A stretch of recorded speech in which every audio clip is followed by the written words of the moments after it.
Shadow Rider CALYREX is an interesting case. When Crown Tundra DLC dropped, it was the most hyped Pokemon in the game. But it was nowhere to be seen in the Dragon King Cup tournament. And it didn't get any better during the actual ranked season, which was when I made this claim.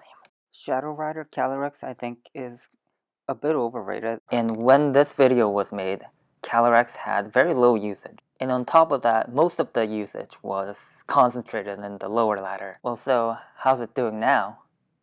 Oh, now let's talk about how this happened.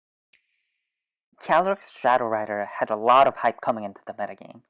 We all knew Zacian was going to be broken, but CALYREX Shadow Rider had arguably more hype onto it because it was a new Pokemon after all. And many people were making clickbait videos about how it was going to be the next most broken Uber threat, comparable to Zacian and Mega Rayquaza. And clickbait it may have been, it was a reasonable take to make. It's got everything a Pokemon needs to be successful after all. It has really min-maxed out stats, amazing special attack, godly speed tier, and the combination of the two most notably lets CALYREX outspeed Zacian Crowned and one-hit KO it, given a Life Orb or Choice Specs against an uninvested Zacian. And if you don't think that's a big deal, think again, because Zacian has comparable bulk to Suicune, and far more bulk than Zapdos. And CALYREX Shadow Rider was really bulky for how offensively threatening it is. It's got a wide array of utility moves as well, such as Nasty Plot and Leech Seed. Not to mention, Ghost is one of the best attacking types in the game. It is able to hit so many things neutrally, bar the normal types and the dark types, but usually they are a rare commodity that need to be put on the team specifically in order to make sure that Ghost types don't hit all of your team neutrally. The big thing that holds back a lot of offensive Ghost types is the lack of consistent high base power stat moves. Phantom Force is at mere 90 base power, and it has the downside of being a 2-turn move. Shadow Ball is a meager 80 base power, but Shadow Rider boasts an incredible 120 base power Astral Barrage without having to Dynamax. That means that Specs CALYREX with Astral Barrage hits about as hard as Choice Specs CALYREX Shadow Ball. That's insane. That's gotta be broken, right? And indeed, that is what everyone thought. Of course, there are a few Pokemon that really beat CALYREX Shadow Rider 1v1.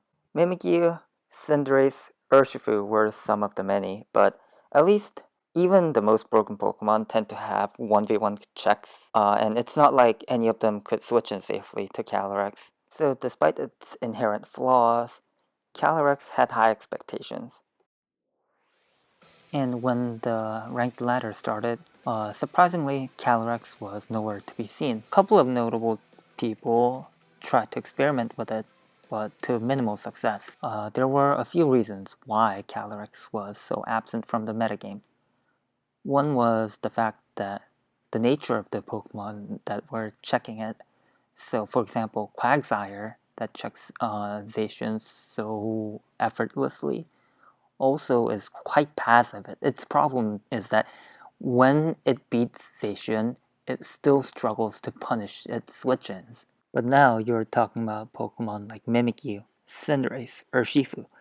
These are big offensive threats, and these are not the easiest to switch into. Using CALYREX mandates that you're gonna rely on checking these threats defensively, or otherwise you're going to have problems using CALYREX, because you are going to be threatened by a Shadow Sneak or Sucker Punch, and you're gonna have to try to play out of that somehow. And we didn't even get started on its defensive counters. Tyranitar, a really difficult Pokemon for CALYREX to break through, and that means that you're gonna have to bench it a lot against Pokemon like Tyranitar or Porygon 2 that don't necessarily give away anything else about the team. These Pokemon are pretty good defensive pieces that can fit on a lot of different types of teams. So the outcome is that you're left with a Pokemon that is quite situational. And that wasn't really a good thing for restricted legendary. You want to bring that as much as possible, or so you would think. And CALYREX Shadow Rider is the antithesis of that.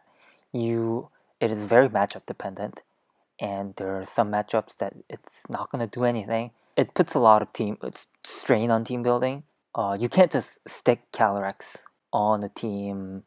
For example, the way you might put on something like Zapdos or Mimikyu. Okay, so that's why CALYREX was not so successful in the early meta. So what changed? The end of Season 15, we saw an explosion of CALYREX usage. One thing was that people have kind of adjusted to build around those physically offensive threats that give Shadow Rider such a hard time. So for example, using Pokemon like Defensive Landorus with U-Turn, or Hippowdon, or even Pokemon like Arcanine, which actually two of the highest ranked CALYREX teams used.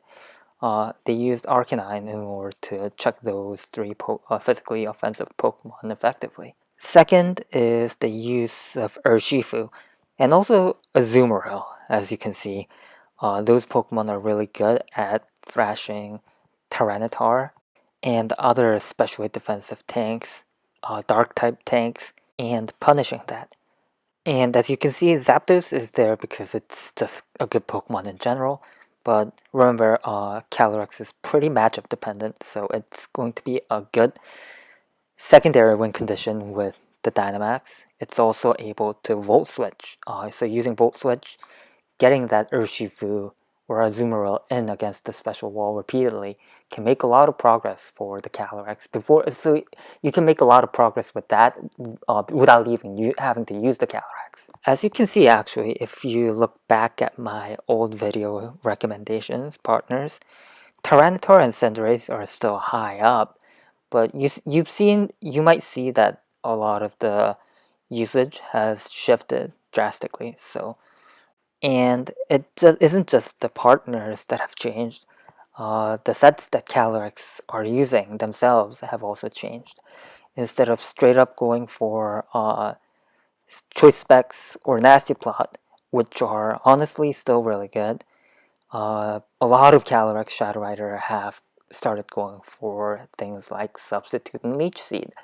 And that lets CALYREX get not so hard countered by its defensive checks like Tyranitar and Porygon 2. You can just substitute up on the switch to the counter and go for a Leech Seed. And especially for something like Tyranitar, which doesn't have a reliable recovery, CALYREX can start getting really overwhelming for those type of teams with a Subseed set. And now it has three ways to break opponent's cycle, which used to be Trick Scarf or Specs, and Nasty Plot. But now you also have a way to play with the cycle with the Leech Seed. And that is really important because, as I said before, CALYREX needs to be partnered with a physically defensive tank. And Leech Seed encourages this kind of gameplay and lets CALYREX fit into that kind of archetype very easily. As you can see, CALYREX users have made big adjustments. So this is going to be it for today's CALYREX Shadow Rider Spotlight. I really wanted to make this video earlier in the season, but I guess this will have to do now, better late than never. And my Metagame Snapshot video, which now has more than 1,000 views, so thank you guys so much for the support. But I wasn't super comfortable with that video, me saying in that video that CALYREX Shadow Rider was not very good. I mean, it was. I don't blame myself for making that claim at that point in the video, but it's no longer true, so I definitely wanted to fix that. And I'm hoping that this update on CALYREX Shadow Rider will help you guys make more informed decisions with your team building. It's really good. If you haven't tried it out yet, you should definitely try it out. So thank you again, and see you guys next video. Bye!